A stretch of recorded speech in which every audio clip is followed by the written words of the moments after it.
So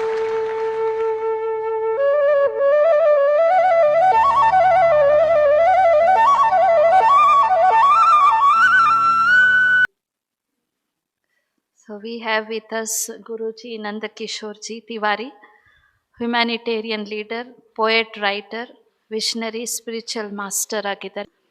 He founded Universal Forum for Human Dignity in the year 2002, non-profit organization involved in social activities. दर्पण foundation का वो founder भी हैं, volunteer based humanitarian organisation है. मानव सशक्तिकरण के लिए बहुत योगदान दिए हैं. तो गुरुजी दर्पण आश्रम फुटेल्स ऑफ कृष्णगिरी, नूरुंदमलई हिल्स, कृष्णगिरी तमिलनाडु में एस्टैब्लिश किए हैं. सो उनके सिस्टम में स्पिरिचुअल लिविंग कैसे होता है वो भी अनेक मनुष्यात्माओं को संदेश देते हुए, तो सहज समिति योग सिस्टम स्पिरिचुअल रियलाइजेशन में बहुत ही दूर दूर तक ये संदेश फैलाते हुए मानव जीवन में एक उत्कृष्ट जीवन का, श्रेष्ठ जीवन और मौल्यों के आधार पर जीवन जीने की कला उन्होंने सिखाया है. Guruji is appointed as philosopher, member of ethics committee NIMANS. 2018, Guruji has spoken as chief guest in numerous fora in the presence of august gathering. Spiritual columns, he has written many articles which is published in Times of India, Speaking Tree, Economic Times, Deccan Herald, Indian Express, Dakshin Bharat. So Guruji was honored with Acharya Chanakya Samman for his spiritual contribution to mankind. तो ये बहुत ही गौरव की बात है जो इनको आचार्य चाणक्य सम्मान दिया गया है, उन्हें नवाजा गया है. ऐसे गुरुजी का हम बहुत सम्मान पूर्वक, बहुत तहे दिल से उनका स्वागत भी करते हैं, अभिनंदन भी करते हैं. और इस शुभारंभ जो गीता जयंती के बारे में उनकी जो महत्वपूर्ण समझ है, महत्वपूर्ण अनुभव है, हम सबके समक्ष वो रखे. आदरणीय गुरुजी से हम निवेदन करते हैं. हरि ओम तत्सत्. अध्यात्म ज्ञान नित्यत्वं तत्व ज्ञानार्थ दर्शनम्. एतज्ज्ञानम् इति ज्ञानम् अज्ञानं यततो अन्यथा ज्ञेयं यत् प्रवक्ष्यामि यत् ज्ञात्वा अमृतम् अश्नुते. अनादिमत् परं ब्रह्मं न शद न अशद उच्यते. मंच पर विराजमान सभी महान आत्माएं और सभा में विराजमान सभी परमात्माएं, ये मेरे शब्द नहीं हैं, ये कृष्ण के ही शब्द हैं.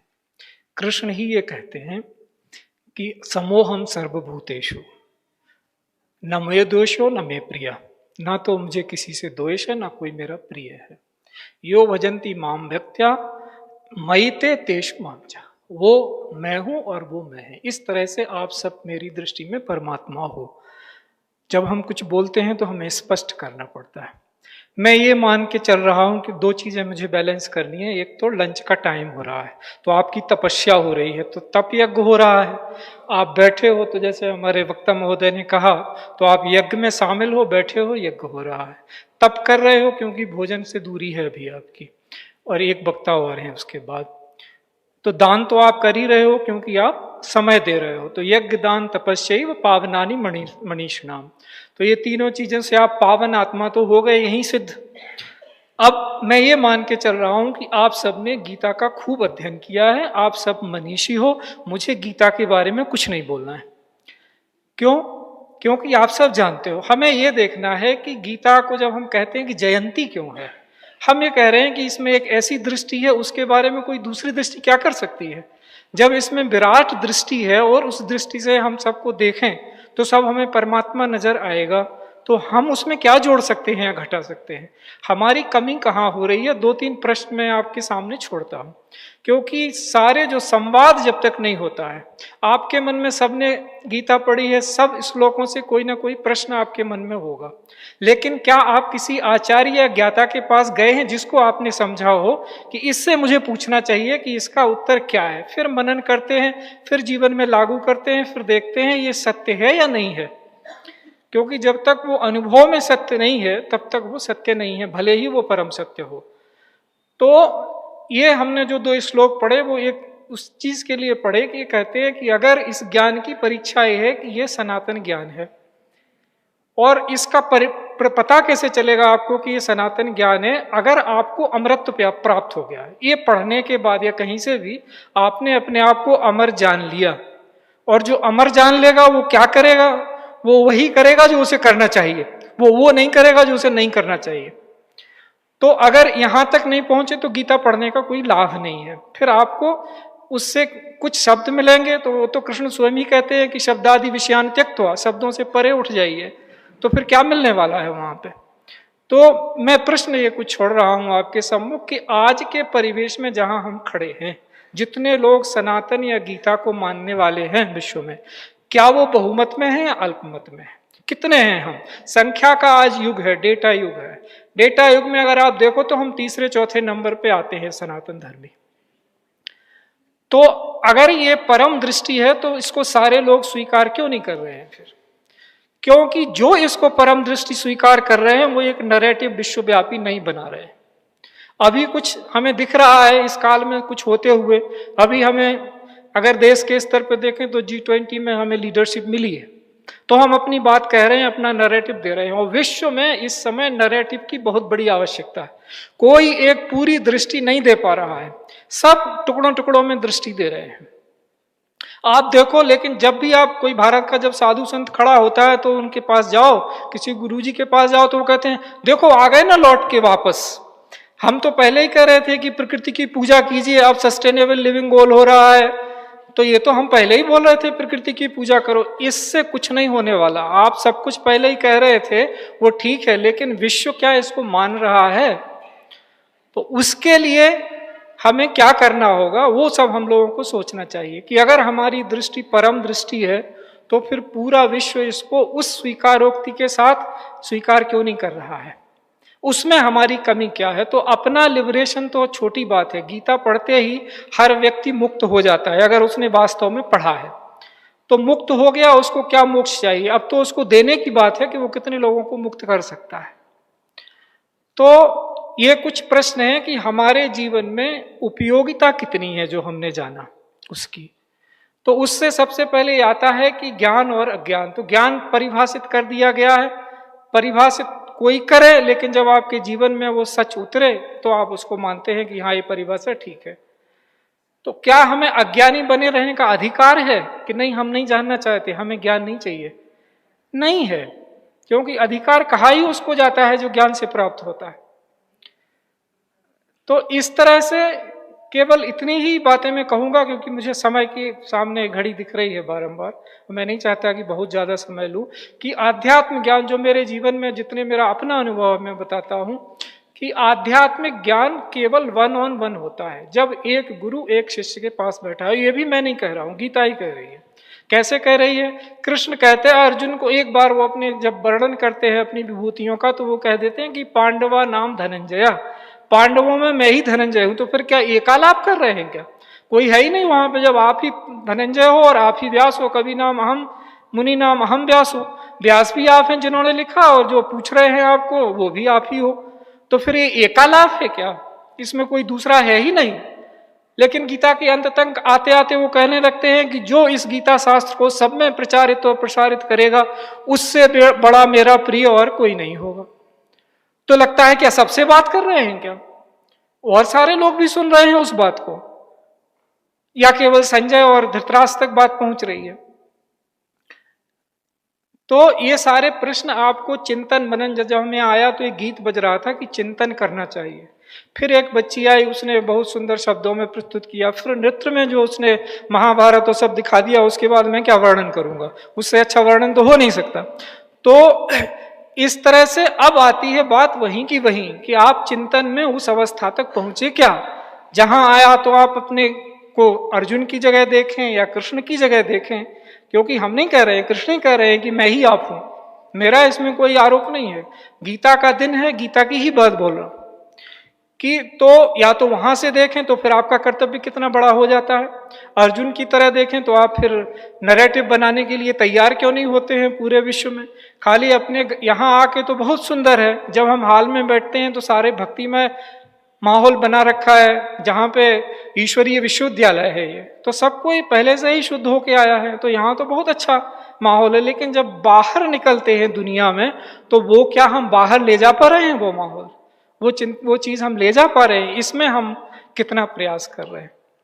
इस सब में हमें ये सब प्रश्न हैं जिन पे चिंतन करना चाहिए, और जो आपके प्रश्न हैं उनके उत्तर खोजने चाहिए, ताकि आप मैं हमेशा कहीं जाता हूं तो मैं समाधान की नहीं प्रश्नों की तलाश में ढूंढता हूं कि कोई मुझसे वो प्रश्न पूछे जो मैंने आज तक अपने आप से ना पूछा हो, और अभी तक मैं तलाश में ही घूम रहा हूं कि कोई वो प्रश्न तो पूछे जो मैंने कभी अपने आप से ना पूछा हो, नहीं मिला।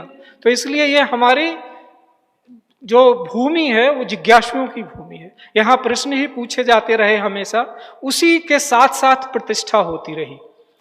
जो प्रश्न जिस क्षण उसका समाधान जगत को लगा कि ये समाधान है, वो प्रतिष्ठित हुआ। फिर हमने, जैसा कि दीदी ने अभी कहा, भाई साहब ने अभी कहा कि भाई हम तो खोज के ऊपर खोज करते हैं, हमारी दृष्टि ऐसी है, संश्लेषणात्मक है, अन्वेषी दृष्टि है कि अब क्या इसमें से हम निकाल सकते हैं आज के समय के लिए। क्या आज कृष्ण होते तो वही की वही बातें कहते, संस्कृत में कहते तो हाँ, लेकिन अगर कन्नड़ में कहते, हिंदी में कहते, अंग्रेजी में कहते तो भाषा बदलती। तो जहां जहां भी मैं गया मैंने ये बात कही कि अपनी शिक्षा में 3 चीजों का ध्यान रखना है। एक कि एक शिक्षा का एक 25% जो भाग है वो आजीविका के लिए होना चाहिए, कि आपकी आजीविका क्या हो। कोई भी धर्म जो आजीविका को साथ में लेके नहीं चल पाया वो फल और फैल नहीं सकता।